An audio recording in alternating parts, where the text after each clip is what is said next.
पिछले लगभग एक हफ्ते में जब से मैंने कामरा वाली वीडियो बनाई है, बहुत सारे ऐसे व्यूअर्स जो कि मेरे से डिसएग्री करते हैं उनसे मेरा सामना हुआ है। और आई डोंट थिंक कि पिछले 6-7 साल में कभी भी ऐसा पड़ाव आया था जहाँ पे इतने ज़्यादा डिसएग्रीमेंट्स हों, व्यूअर या फिर वो वाली जनता ज़्यादा हो जहाँ पे एक तरीके का डिसएग्रीमेंट है। इन अ डिसेंट वे भी हो सकता है, कुछ लोग थोड़ा सा नास्टी भी हो जाते हैं, दैट्स फाइन। ये एक चीज़ सीखने को मिली है कि जब इस पूरे एपिसोड से कि ओवरवेलमिंग मेजॉरिटी जब आपके किसी कथन से या फिर आपके ओवरऑल थॉट से अग्री नहीं करती, तो उनका जो रिस्पॉन्स होता है वो बड़ा ही इरेशनल होता है, रैशनल नहीं होता। और थोड़ा ज़्यादा सोचने वाली बात ये है कि ये वो ग्रुप है जो अपने आप को लिबरल या लेफ्ट वो कहता है। तो अगर आपको लिबरल का मतलब नहीं पता, लिबरल का शाब्दिक अर्थ यानी कि वर्ड का जो मीनिंग है वो ये है कि आप उदार हैं, उदारवादी। यानी कि आपका जो स्कोप है सामने वाले को रूम देने का वो ज़्यादा है, आप कट्टर नहीं हो। तो ये चीज़ टोटली अपने सर के बल गिर जाती है जब आप कोई भी इस तरीके का इंसिडेंट एग्जामिन करते हो जहाँ पे कि किसी भी एक आइडिया से जो सो कॉल्ड लिबरल ग्रुप है वो डिसएग्री करता है। फिर वो डायरेक्टली उस पर इंस्टेड ऑफ कि आर्ग्यूमेंट सुने, उसको एनालाइज करें, ज़्यादातर लोग, मैं सब की बात नहीं कर रहा, वो लाइक इस तरीके के फाइट मोड में आ जाते हैं या इस तरीके के डिस्कार्डिंग एक तरीके से मोड में आ जाते हैं। देखो, सामने वाले ने एक आर्ग्यूमेंट दिया, आप 100% डिसएग्री करते हो उस आर्ग्यूमेंट से, ठीक है। अगर आप उसे डिस्कार्ड कर देते हो, नहीं यार अबे तू तो भक्त है, मैं एक एग्जांपल दे रहा हूँ, बोल लो मुझे कोई दिक्कत नहीं है, तो उससे होगा ये कि बेसिकली आपने सामने वाले का आर्ग्यूमेंट डिस्कार्ड कर दिया without any reasoning, without providing any reasoning, ठीक है। ये लिबरल एटीट्यूड नहीं है। अगर आप अपने आप को लिबरल कहते हो तो ये बहुत कट्टर एटीट्यूड है, ये बहुत stone set in my own ideas attitude है कि जिसने भी ये बात कह दी जो मुझे पसंद नहीं है, जो मेरे आइडिया के साथ मैच नहीं करती, वो टोटली डिस्कार्डेबल है। नेम कॉलिंग या जो भी, जो हमने एक नाम बना रखे हैं लोगों को, हम वो उससे बुलाएंगे उन्हें, और ये टोटली जायज़ है। तो ये अगर, और स्पेशली ये बात बैठती है उन लोगों के प्रति जो अपने आप को लिबरल कहते हैं। राइट विंग के कोई क्रिटिसिज्म आप इसलिए नहीं दे सकते क्योंकि राइट विंग आउट राइटली अपने आप को कह रहा है कि हम दक्षिणपंथी हैं, या फिर हम राइट विंग हैं, या फिर हम ट्रेडिशनल हैं, हम वही करेंगे जो हमारे दिमाग में ऑलरेडी सेट है, जो पहले से रूल चलते हुए आ रहे हैं। तो ये एक मोरल कैलेंडरम है, ये मैं आपके आगे रखना चाहता था। बट कुछ एक आबादी ऐसी भी होती है जो लॉजिकली आती है बात के ऊपर, या फिर एक्चुअल में लिबरल होने का प्रूफ देती है। तो ऐसा ही एक कमेंट है, जो कि कमेंट तो छोटा सा है, आपने आप में क्वेश्चन है, लेकिन I think one of the most important comments इस पूरे एपिसोड में अभी तक आया है। और मैं सिर्फ एक इस कमेंट को इम्पोर्टेंस दे के इसको एड्रेस करूँगा क्योंकि वो शायद दोनों साइड की अंडरस्टैंडिंग में इजाफा करे ये कमेंट का जो आंसर है। तो कमेंट देखते हैं। ओके, ये कमेंट है मोहम्मद मोहाइमिन मोहाइमिनुस मिनुल मोहम्मद मोहाइमिनुल इस्लाम जी का, और ये ध्रुव राठी वाले वीडियो पे ये कमेंट है। What is the most important reason that made you support BJP over others? अब देखो कितना सिंपल एक क्वेश्चन है, और ये टू बी ऑनेस्ट ये मोस्ट ऑकम्स रेजर रिजल्ट होना चाहिए, यानी कि मोस्ट सिंपलिस्टिक रिजल्ट है कि अगर आप एक बात कह रहे हो कि मैं ये सोचता हूँ फलानी फलानी बात, तो मोस्ट नेचुरल रिएक्शन सामने वाले से, जो कि खुद भी एक सोचने वाला व्यक्ति होगा, उससे आएगा कि क्यों, ऐसा क्यों सोचते हो तुम, कि क्यों है, जो क्यों का क्वेश्चन होता है, वाई, ये अपने आप में I think one of the most intelligent attitudes हो सकता है एज ह्यूमन बीइंग, या एक मोड हो सकता है जिसमें हम जा सकते हैं एज ए ह्यूमन बीइंग। तो मैंने इनको जवाब दिया था कि आपका क्वेश्चन बहुत अच्छा है, मैं इस पर डिटेल में एक्सप्लेनर बनाऊंगा। एक या 2 दिन पहले इनका आया था ये रिप्लाई, आई मीन क्वेश्चन। तो कहने की बात ये है कि ये सबसे, देखो एक और भी बात है, अगर आप रियली सीकर हो या लर्नर हो, या अपने आप को ओपन रखते हो आइडियाज़ के प्रति, जो कि I think one of the fundamental liberal traits है, तो आप हर तरीके के आइडियाज़ सुनने और उसे क्वेश्चन करने और उससे लॉजिक के टेबल के ऊपर डाइसेक्ट करने का आई थिंक एटीट्यूड रखोगे। और कभी भी अगर आपको डिसएग्रीमेंट हो रहा है सामने वाले बंदे की, जैसे कि फॉर एग्जांपल मैंने कामरा को क्रिटिसाइज़ किया, आपको इस बात से बहुत बुरा लगा, आप मुझे एक्सपोज कर देना चाहते हो, आप ये दिखा देना चाहते हो कि कितना बड़ा झंडू आदमी है ये, देखो इसे। उसका सबसे आसान तरीका एक्चुअली ये है, और सबसे शालीन तरीका, जेंटलमैनली तरीका भी यही है, कि आप पूछो कि ओके आप क्यों करना चाहते हो। क्योंकि बहुत सारे लोग जब कोई आइडिया सामने रखते हैं तो उसे डिफेंड करना उनके लिए उतना आसान नहीं होता जब आप उसे क्वेश्चन करो कि क्यों सोचते हो तुम ऐसा।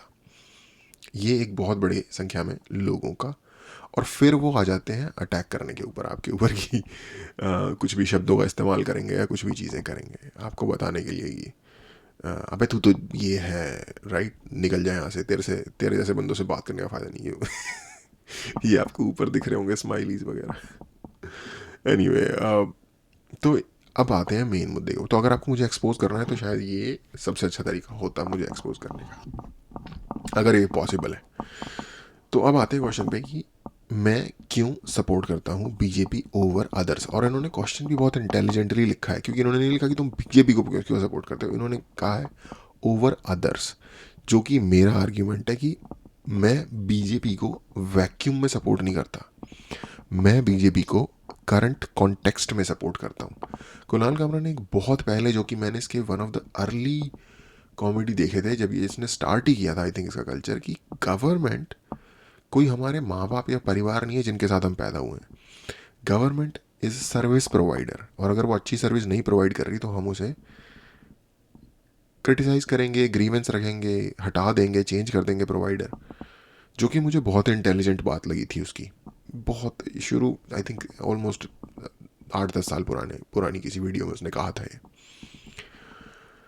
और मैं उसी नज़रिए से सोचता हूँ। तो इसीलिए अभी जो सर्विस प्रोवाइड की जा रही है बीजेपी के द्वारा, ये मुझे बाकी जो सर्विस प्रोवाइड कर रहे हैं उनसे बेटर लग रही है। और इन्होंने उस बात को सुना यानी कि ढंग से, और फिर अपने सवाल में भी डाला कि ओवर अदर्स। अब आते हैं इस सवाल के जवाब पे कि मैं क्यों बीजेपी को सपोर्ट करता हूँ ओवर दी अदर्स। इस सबसे फंडामेंटल लेवल पे अगर हम जाके देखें तो हम इंडिया में रहते हैं, राइट। हमारे पैदा होने से पहले या हमारे पैदा होने के बाद भी ये देश किस टाइप का देश है, एक डिक्टेटरशिप है, एक डेमोक्रेसी है, एक कॉन्स्टिट्यूशनल रिपब्लिक है, क्या है, राजशाही है, इस पे ना हमारा कोई कंट्रोल था, हम इसमें पैदा हुए, ना हमारी कोई चॉइस थी, ठीक है। बट क्योंकि हम पैदा हो गए हैं और अपनी 20-30 साल की ज़िंदगी में हमने कोई रिवोल्ट गवर्नमेंट के अगेंस्ट नहीं किया है तो इसका मतलब ये है कि हम अग्री करते हैं जिस सिस्टम में हम पैदा हुए हैं उसके साथ। अदरवाइज़ तो हम रिवोल्ट में खड़े हो जाते हैं, अदरवाइज़ हमने कुछ ना कुछ मिलिशिया ज्वाइन कर लेना था, माओवादी या वटेवर, जो भी जिसको जो भी पसंद है। जैसे फॉर एग्जांपल नेपाल में भी चल रही है मूवमेंट की राजशाही वापस आनी चाहिए, तो हम उस टाइप की कोई मूवमेंट ज्वाइन कर लेते हैं, जैसे गुलाल फिल्म में अंडरग्राउंड राजपूत सेना चल रही होती है। बट मेरे और आपके जैसे लोग जो नॉर्मल लोग हैं, हम अग्री करते हैं इस सिस्टम से, हम राज़ी हैं कि ये जो वोटिंग का सिस्टम है और वोटिंग द्वारा 5 साल बाद अपने लीडर चुनने का तरीका है, ये सही है, और हम इसी को फॉलो करेंगे, राइट। तो बेसिकली हम एक कॉन्स्टिट्यूशनल डेमोक्रेटिक कंट्री में पार्लियामेंट्री डेमोक्रेसी में रहने के लिए अग्री हैं, राइट। पहली चीज़ ये सेट हो गया।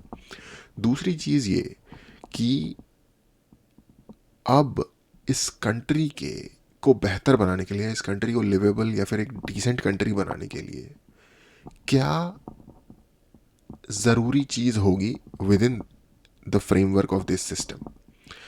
तो डेमोक्रेसी में हर इंसान यानी कि हर एक वोट, ये चीज़ है प्राइमरी, क्या कहेंगे इसे, एलिमेंट है।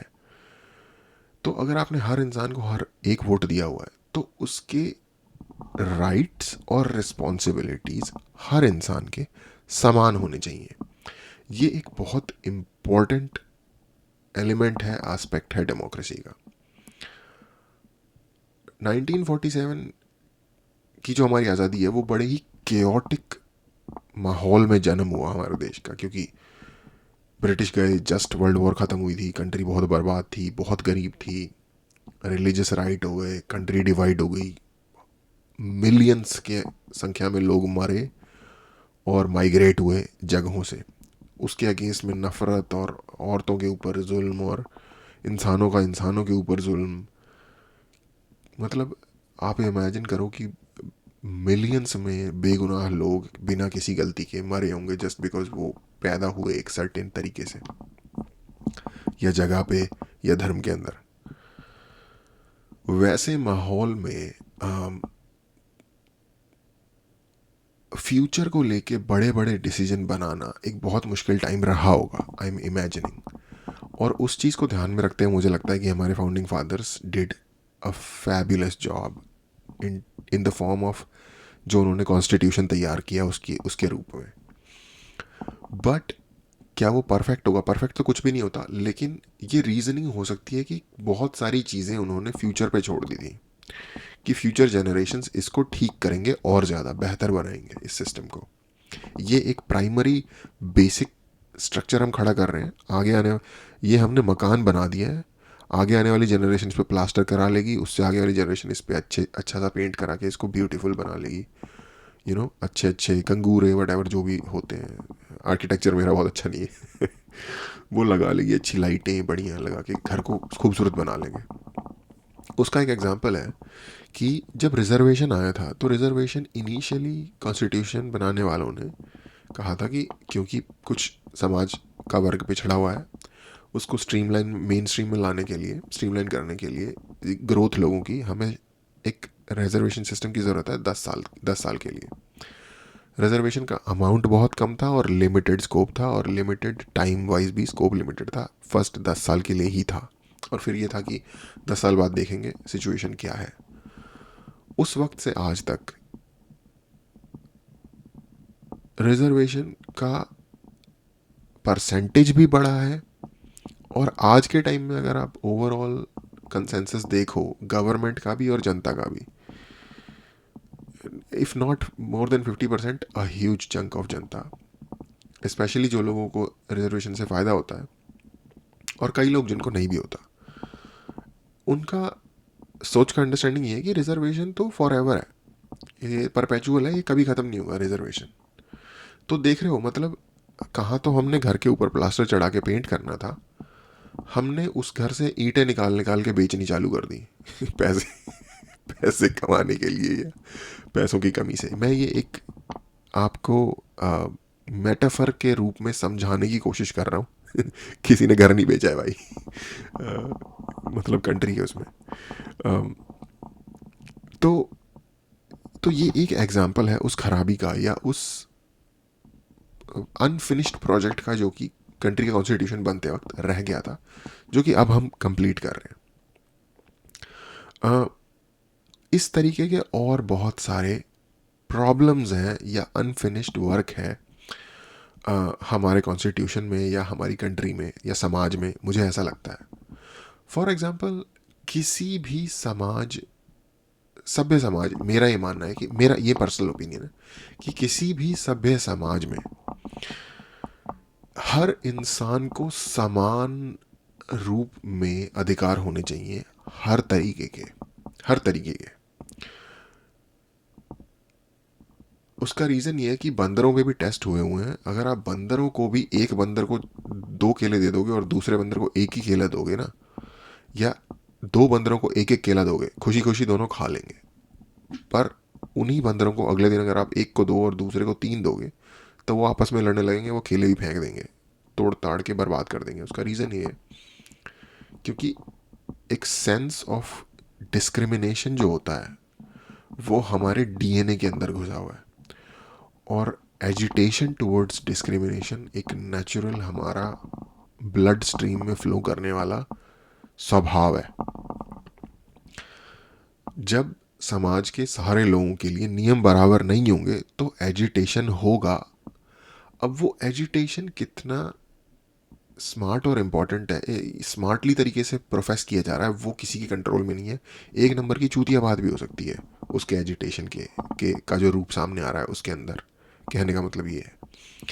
तो ये मैं ये बात कर रहा हूँ सारी की सारी कि हमारे देश में नियम जो हैं लोगों के लिए बराबर नहीं है। फॉर एग्जांपल, धर्मों के आधार पे पर्सनल लॉ बोर्ड्स हैं। शादियों के नियम धर्मों के आधार पे डिफरेंट हैं। किसी भी सभ्य समाज, डेमोक्रेसी अपने आप को कहने वाले देश में ऐसा होना सब सोच से भी बाहर है। क्योंकि जस्ट बिकॉज किसी सर्टेन इंसान का रिलीजन ये परमिट करता है कि आप ये एक चीज़ करो अपनी शादी में, वो जायज़ नहीं बना देता उन चीज़ों को। ये बहुत सारे लोग इस बात से अग्री नहीं करेंगे, बट मेरा ये मानना है कि किसी भी धर्म के इंडिविजुअल पर्सनल लॉ बोर्ड्स नहीं होने चाहिए। चाहे वो हिंदुइज्म हो, चाहे वो मुस्लिम हो, चाहे वो सिख्स हो, चाहे वो, फॉर एग्जांपल सिख्स का एक बहुत बड़ा ग्रीवेंस इंडिया की गवर्नमेंट से ये है कि आप हमें हमारे पर्सनल मैरिज लॉज दीजिए। क्योंकि अभी जो स्ट्रक्चर है, as far as I understand, उसमें जो सिख मैरिज एक्ट नाम की कोई चीज़ नहीं है, वो हिंदू मैरिज एक्ट के अंडर ही फॉल करता है। वो कह रहे हैं हमें आप अपना पर्सनल दीजिए। क्योंकि फॉर एग्जांपल मुस्लिम्स का पर्सनल लॉ बोर्ड एग्जिस्ट करता है, उसमें तलाक के नियम, कितनी शादियाँ कर सकते हैं, ये सारे नियम है। मैं वो आगे स्टेप जाके सिख्स को एक सेपरेट देने के बजाय मैं विश्वास करता हूँ हर किसी का सेम होना चाहिए, जो कि आई थिंक यूसीसी यही है ना, कॉमन सिविल कोड होना चाहिए। मैं इस पर अग्री करता हूँ। उसका रीज़न ये है, पूरी दुनिया के किसी भी सभ्य देश में, आप इंग्लैंड में चले जाइए, आप जर्मनी में चले जाइए, जो भी आपको अच्छे देश लगते हैं, ध्रुव राठी जी का जर्मनी फेवरेट जर्मनी है, यूएसए, कनाडा, किसी भी ढंग की कंट्री में जहाँ लोग अपनी मर्जी से जाके रहना चाहते हैं, इसलिए नहीं रह रहे कि वो वहाँ पैदा हो गए थे बस, वहाँ आप ये देखोगे कि ना सिर्फ क्रिमिनल लॉ, सिविल लॉज भी हर किसी के लिए समान होते हैं। फॉर एग्जांपल गल्फ़ की कंट्रीज़ में अगर आप देखेंगे तो आप देखेंगे कि वहाँ सिर्फ अरब लोग ही सिटीज़न बन सकते हैं, सिर्फ अरब लोगों के लिए ही मेजर राइट्स हैं। आप काम कर सकते हो, काम करके निकल लो अपना, ठीक है। जो सभ्य मैं इसे टू बी ऑन मैं इसे सभ्य कंट्री इस सेंस में नहीं मानता, क्योंकि वो हर इंसान को बराबर राइट नहीं दे रहे। वेस्ट ने ये चीज़ फिगर आउट कर लिया, उन्होंने इंसान को बराबर राइट दिए हैं। इंडिया में धर्म के आधार पर सेपरेट लॉज बनाना मेरे हिसाब से एक गलत चीज़ है।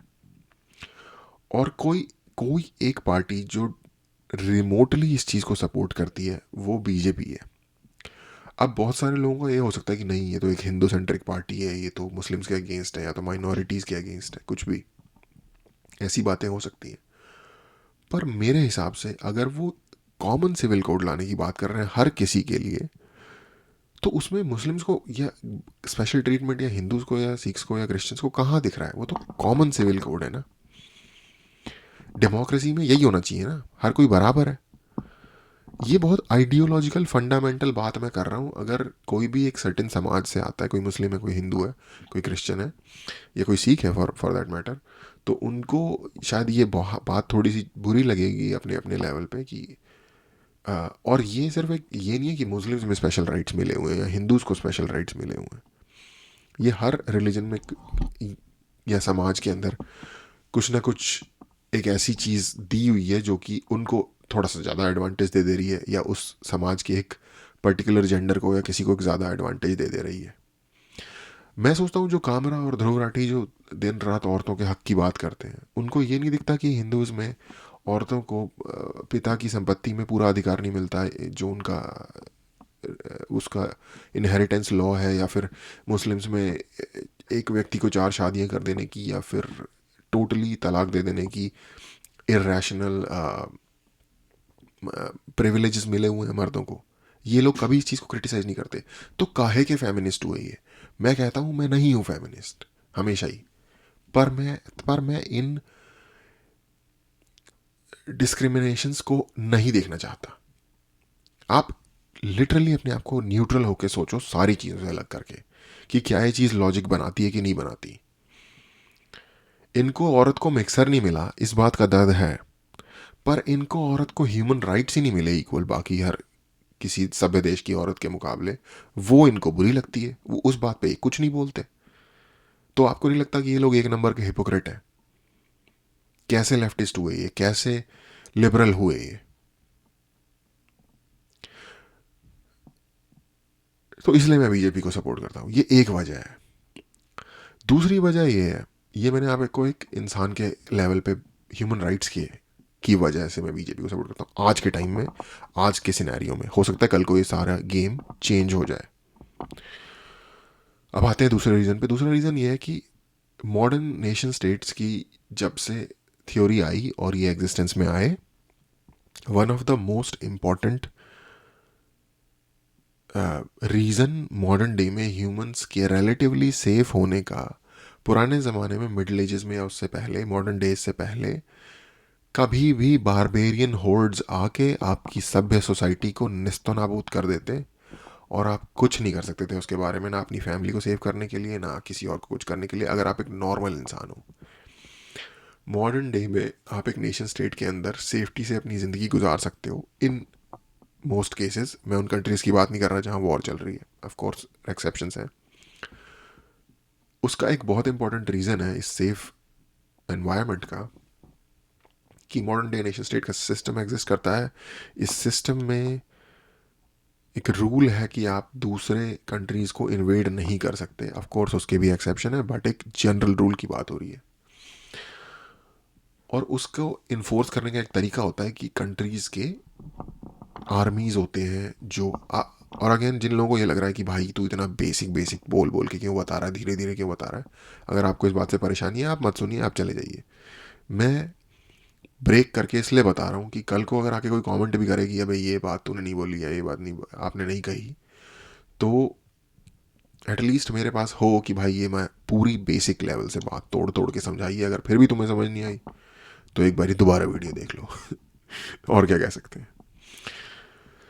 तो मॉडर्न डे नेशन कॉन्सेप्ट में जो सेफ्टी हमें प्रोवाइड की हुई है, उसका एक बहुत बड़ा रीज़न है हर नेशन की एक स्टैंडिंग आर्मी होती है।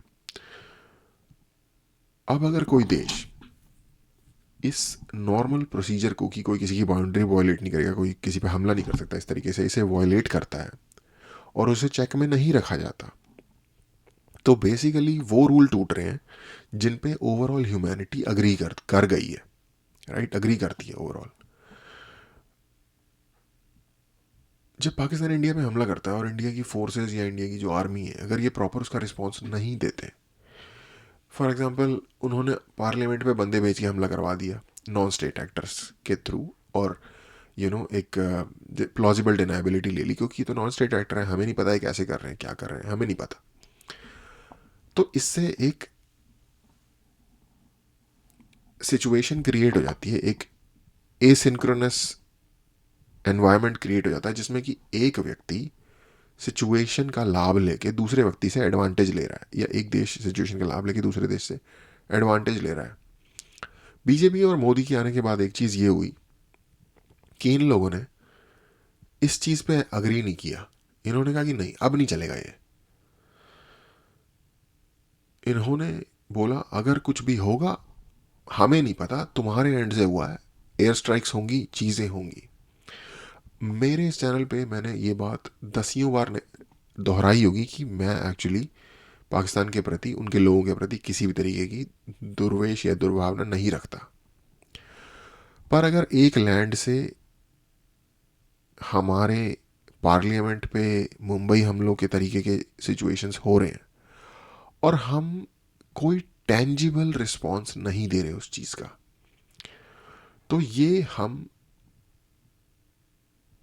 एक तरीके से अन्याय कर रहे हैं अपने लोगों के साथ, शायद पाकिस्तान के लोगों के साथ भी, क्योंकि फिर पाकिस्तान की स्टेट जो है ना वो और इस तरीके के डार्क मेथड्स अपना रही है, और फिर अगर वो हमारे अगेंस्ट अपना रही है तो एक दिन आएगा वो अपने लोगों के अगेंस्ट भी अपनाएंगे, जो कि आज के टाइम पे सच है। तो इस तरीके की टायरानिकल स्टेट को अगर आप अनचेक्ड कंटिन्यूसली अपना काम करते रहने देने दे रहे हो तो आप अपना राजधर्म नहीं निभा रहे। कांग्रेस ने एक मरे हुई कुतिया वाला रोल प्ले किया था इस चीज में। I am sorry, crash term है, बट कुछ नहीं करते थे यार वो। मुंबई हमला हो गया, कुछ नहीं किया। पार्लियामेंट में हमला हो गया, कुछ नहीं किया। हम कड़ी निंदा करते हैं। बीजेपी के आने के बाद पाकिस्तान का क्लेम यह है कि तुमने 4 कौए और 4 पेड़ गिराए हैं हमारे। ये पाकिस्तानियों का क्लेम है। स्ट्राइक तो हुई है ना, स्ट्राइक होना अपने आप में इंपॉर्टेंट है, क्योंकि ये एक स्टेटमेंट देता है। जिस तरीके से ह्यूमन रियलिटी काम करती है, स्ट्राइक हो गई चाहे 4 कौए और 4 पेड़ गिरे हो, इतना भी जरूरी है। उसका रीजन ये है कि अगर आप कुछ करोगे ही नहीं तो सामने वाला तो चढ़ता चला आएगा ना। वो क्या, वो एक है नहीं कि हाथ दिया तो कान में कंधे में बैठ के कान में मूतने लग गए, तो वो करेगा सामने वाला, और कर ही रहे थे अब तक। तो दूसरी चीज़ ये, अगेन मैंने बिल्कुल ही bare bone basic brick by brick level से आपको समझाया कि क्यों बीजेपी की फॉरेन अग्रेसिव पॉलिसी जो है उन लोगों के प्रति जो हमें फिजिकली नुकसान पहुंचाते हैं, पहुंचाने की सोच रहे हैं, ये फंडामेंटल है हर तरीके के इंसान के लिए, इवन पाकिस्तानीज के बेटरमेंट के लिए भी, टू बी ऑनेस्ट। अगर आप सच में जाके सोचो, चाइना को भी उन्होंने ठीक ठाक ठोक के रखा हुआ है, चाहे वो डोकलाम हो, चाहे वो लद्दाख हो। ठीक है, वो अपनी कैजुअलिटीज के सही नंबर नहीं बता रहे। 2 साल बाद उन्होंने बताया हमारे 4 बंदे मरे हैं, तो क्या पता 40 मरे हो, क्या पता 100 मरे हो, क्या पता 400 मरे हो। जो देश अपने शहीदों को एक्सेप्ट ही नहीं करता, उस देश की किसी भी बात पे क्या ही विश्वास किया जा सकता है। कैसे पता कि 4 ही मरे होंगे? पहले 2 साल तक तो तुम 4 का भी नहीं बोल रहे थे। समझ रहे हो ना आप? तो दूसरी चीज ये है। तीसरी चीज ये है कि बीजेपी ने काम किया है रिफॉर्म्स के ऊपर after a long time. Financial reforms हो, ओवरऑल दूसरे तरीके के रिफॉर्म्स हो। जो अब मैं उतनी डिटेल में नहीं जाऊँगा, मैं एक जनरल लॉन्ड्री लिस्ट बता देता हूँ आपको। तीसरी चीज़ बीजेपी ने रिफॉर्म किया है। चौथी चीज़, मेरा दिमाग किसी सर्टेन जगह पे चला गया। चौथी चीज़, कोई बहुत बड़ा स्कैम नहीं आया बीजेपी के उसमें। ठीक है, जैसे कांग्रेस में हमेशा ही कॉमनवेल्थ, 2G, कोलगेट, पता नहीं क्या कुछ आ रहा था। इस तरह का कोई बहुत बड़ा स्कैम अभी तक नहीं आया है बीजेपी के, as far as we know. तो ये कुछ बेसिक चीज़ें हैं। अब आप इन पे खुद रिसर्च कर सकते हो, खुद माइंड बना सकते हो। अब आप कहोगे कि भाई फिर बीजेपी को तुम तारीफ़ ही कर रहे हो, क्या उन्होंने कुछ बुरा नहीं किया? उन्होंने कुछ ना कुछ तो किया होगा। मणिपुर में उन्होंने देखो कुछ नहीं किया। हाँ, मणिपुर उनका फेलियर है। उनका एक और बहुत बड़ा क्रिटिसिज्म मेरी नज़रों में ये है कि वो ऐसे लोगों को ले लेते हैं जिनके ऊपर केसेस चल रहे होते हैं, और कल तक जिन लोगों को वो करप्ट और क्या कुछ बोल रहे थे, जब वो बीजेपी में आए थे तो उनकी तारीफ़ें शुरू कर देते हैं। मैं एग्री नहीं करता इन चीज़ों से। क्रिंज चीज़ें हैं ये। नरेंद्र मोदी स्टेडियम नाम रख दिया अहमदाबाद में, जो स्टेडियम है उसका, क्रिंज चीज़ है। मैं बहुत सारी चीज़ों से डिसएग्री करता हूँ, पर आपको 2 दिन पुरानी रोटी मिल रही है या 10 दिन पुरानी रोटी मिल रही है, और खाने को बस एक वो रोटी है, और आपने 10 दिन से खाना नहीं खाया, तो 2 दिन पुरानी रोटी खाओगे या 10 दिन पुरानी रोटी खाओगे? 2 दिन पुरानी खाओगे, ये वाली बात है। The best, the least worst option, let's put it this way. तो एनीवे, मैंने बड़े तहम्मुल के साथ समझाने की कोशिश की है, पेशेंस के साथ, धैर्य के साथ, एंड आई होप कि मैं रिस्पेक्टफुल भी रहा हूँगा। हाय, आज अगला दिन है। कल जहाँ तक मैंने रिकॉर्ड किया था मुझे लगा था कि उतना इनफ होगा, बट मेरी अंदर से उस वीडियो ने मुझे सेटिस्फाई नहीं किया। उसका रीज़न ये है कि मुझे लगा कि मैंने पहली चीज़ तो मैंने जो रिफॉर्म का इशू था या फिर जो चीज़ें मुझे और कहनी थी उनको मैंने समय की कमी के कारण जल्दी जल्दी रैप अप कर दिया, जो कि मुझे थोड़ा सा मैं चीज़ को सही तरीके से करने की कोशिश करता हूँ, जो मुझे करना है, और वो मुझे लगा कि नहीं, ये हैपहैज़र्डली क्रिएटेड आर्ग्यूमेंट है, तो मैं ये पार्ट ऐड कर रहा हूँ आज कल वाली वीडियो में। और एक्चुअली कल जब मैं रिकॉर्ड कर रहा था तो ये रिस्पॉन्स नहीं आया था। इसी रिस्पॉन्स के आगे एक प्रज्वल गुप्ता जी का कमेंट है। जब मैंने बोला कि आपके क्वेश्चन बहुत अच्छा है, मैं इस पर डिटेल में एक्सप्लेनर बनाऊंगा, उसके बाद इन्होंने किया है कि because you have no answer bro. Prajwal भाई, मैंने ये लिखा है आपका क्वेश्चन बहुत अच्छा है और मैं इस पर डिटेल में एक्सप्लेनर बनाऊंगा। इसमें आपको ये कहाँ लगता है कि मेरे पास इसका आंसर नहीं है? ये चीज़ ये दिखाता है कि आपने माइंड अपना पहले से बना लिया है, आप ओपन माइंडेड नहीं हो। तो I would invite you to think about that. दूसरा आगे लिखते हैं, डिबेट डिबेट खेलोगे लाइव पर, कोई किसी को अनम्यूट नहीं कर पाएगा, बताओ। तुम बीजेपी के सपोर्टर एंड मैं सपोर्टर नहीं करता, बताओ। ओके, तो आई थिंक इनका कहना है कि if I am understanding wrong, again same चीज़ है, पंक्चुएशंस वगैरह का कोई कॉन्सेप्ट सही से नहीं है, फुल स्टॉप वगैरह का। तो जब आप पंक्चुएशन वगैरह ऐड नहीं करते अप्रोप्रिएटली तो थोड़ा सा टेक्स्ट को रीड करना थोड़ा मुश्किल हो जाता है, but I think it's pretty discernible. इनका कहने का मतलब शायद ये है कि कोई अनम्यूट नहीं करेगा, या शायद कहना चाहते हैं कोई म्यूट नहीं करेगा, क्योंकि अनम्यूट तो हम है ही ना जब हमारी आवाज़ आ रही है। इनका कहना है कि मेरे साथ लाइव डिबेट करो और आप बीजेपी को सपोर्ट करो और मैं नहीं करूँगा, मैं उसके अगेंस्ट आऊँगा। तो ये कहना है इनका कि आप बताओ क्या होगा। देखो प्रज्वल, मैं लाइव नहीं करता ड्यू टू मेरी कुछ लिमिटेशंस हैं, और ये कोई बड़ा चैनल नहीं है। आई डोंट नो, मैंने सोचा था एक दो बार कि कुछ लाइव भी करेंगे, बट आई डोंट नो अगर मैं लाइव करूँगा तो कितने लोग आएंगे। और आप लाइव बैठे हो बट अगर कोई उसे लाइव देख नहीं रहा, तो I don't know, I guess बाद में लोग उस वीडियो को देख ही पाएंगे जैसे देख पाते हैं बाकी सारी वीडियोस को। लेकिन अगर लाइव करने का सारा मकसद तो इस बात के अंदर है कि अगर आप लाइव हो और लोग देख रहे हो और साथ के साथ रिस्पॉन्स कर सकें या काउंटर कर सकें आपकी बात को। अगर आप अमेरिकन यूट्यूबर्स को फॉलो करते हो तो एक बहुत फेमस लाइव स्ट्रीमर है यूएस में, उसका नाम है एसमन गोल्ड। प्रिटी सिमिलर कंटेंट बनाता है। फॉर एग्जांपल जो करंट अमेरिकन पॉलिटिकल सीन है उसके ऊपर, उस पे जो भी चल रहा है उन चीज़ों पे वो लाइव करता है और वो वीडियोस देखता है कि मतलब किसने क्या बोला इस तरीके से। तो मेरे दिमाग में आया था विचार उस तरीके का, उसको देखने से एक्चुअली पहले, काफ़ी पहले, लाइक ऑलमोस्ट साल पहले की बात है, तब मैं नहीं देखा, तब मैंने उसे ऑसमन गोल्ड को मैंने उस वक्त तब तक नहीं देखा था।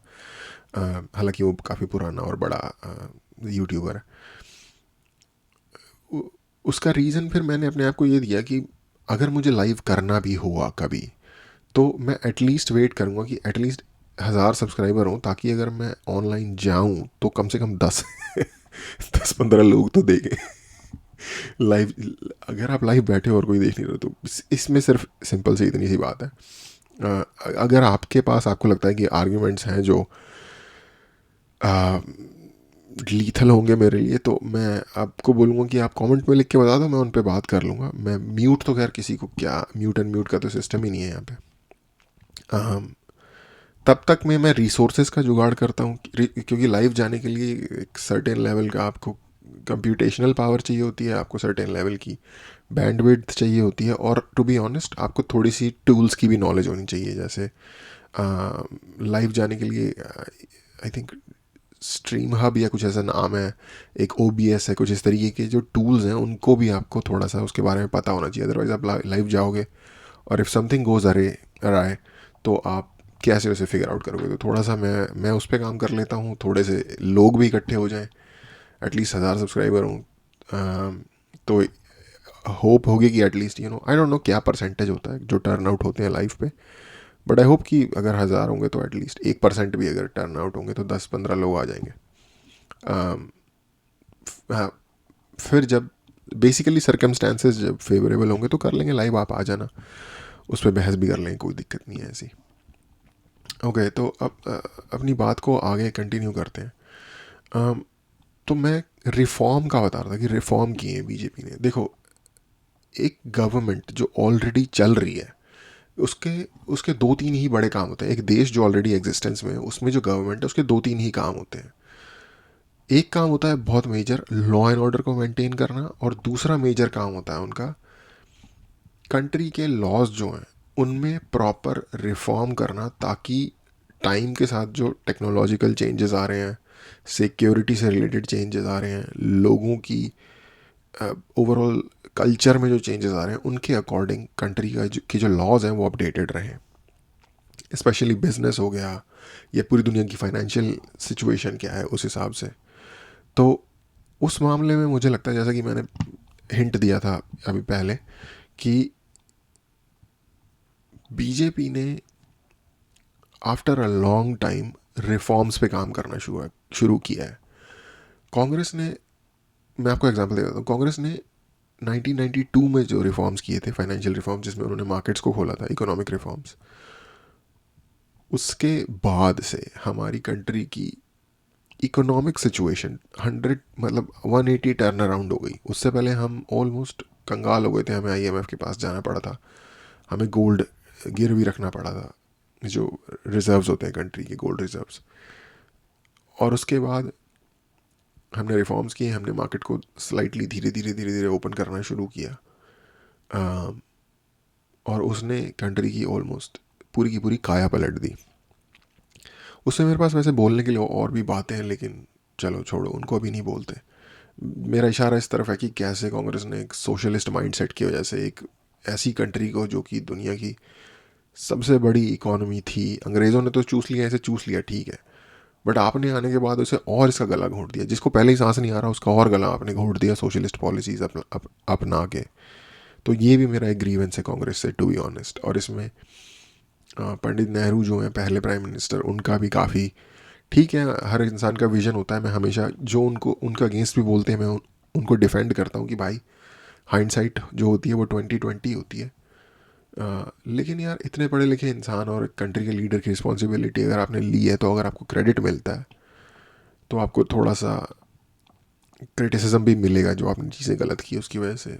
और मैं टोटली डिसएग्री करता हूँ जो हमने एक सोशलिस्ट फ्रेमवर्क के ऊपर अपनी कंट्री की इकोनॉमी को सेट किया था आज़ादी के बाद से लेकर 1991 1992 तक.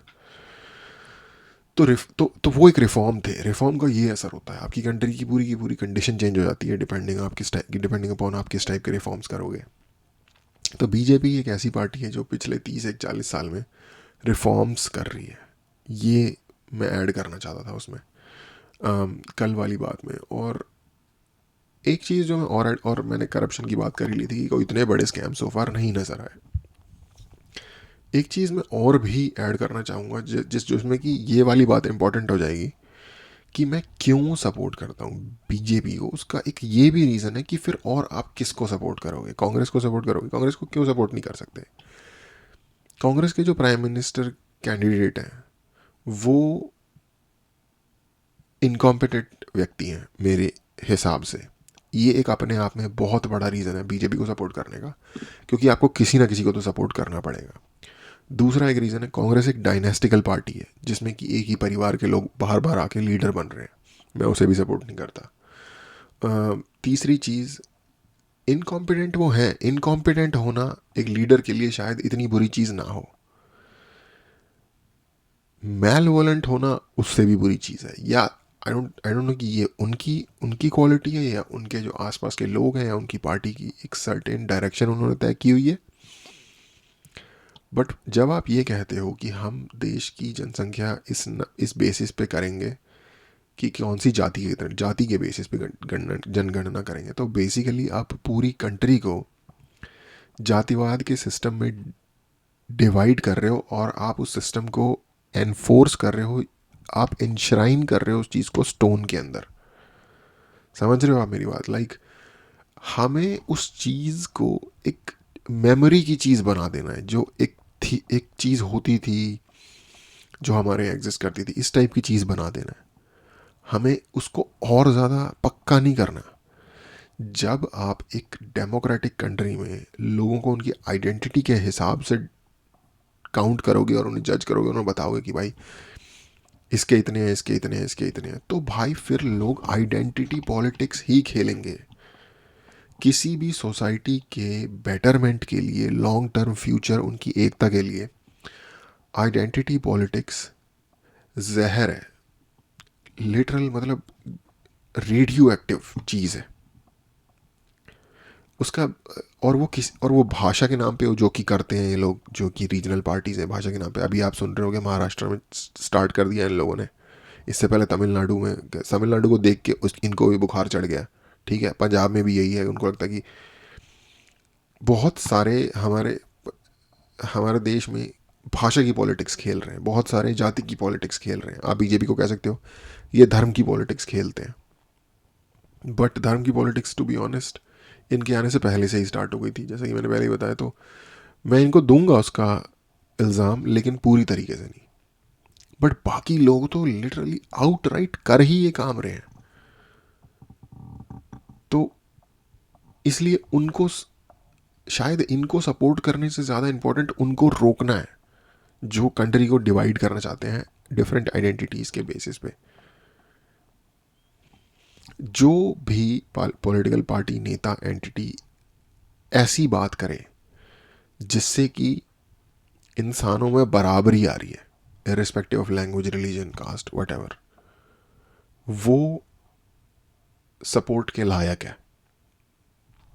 सिंपल सी बात ये है। और मुझे पता है कि बीजेपी का सबसे बड़ा क्रिटिसिज्म यही होता है कि वो हिंदुत्व की पॉलिटिक्स करती है, बट पहली बात तो ये कि वो एक आइडेंटिटी के बेस पे शायद डिस्क्रिमिनेशन कर रहे होंगे, बट क्या हिंदुस्तान में रहने वाला व्यक्ति जो किसी भी धर्म का हो, क्या वो कल्चरली सिमिलर नहीं है?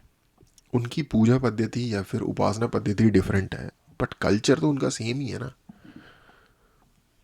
तो अगर वो कल्चरल महाज ले रहे हैं, अगर वो कल्चरल मोर्चा खोल रहे हैं, तो इसमें तो सब इकट्ठे हो गए ना। हम सब एक सेम कल्चर को बिलोंग करते हैं। तो ये थोड़ा कॉम्प्लेक्स है, ये इतना सिंपल नहीं है टू बी ऑनेस्ट।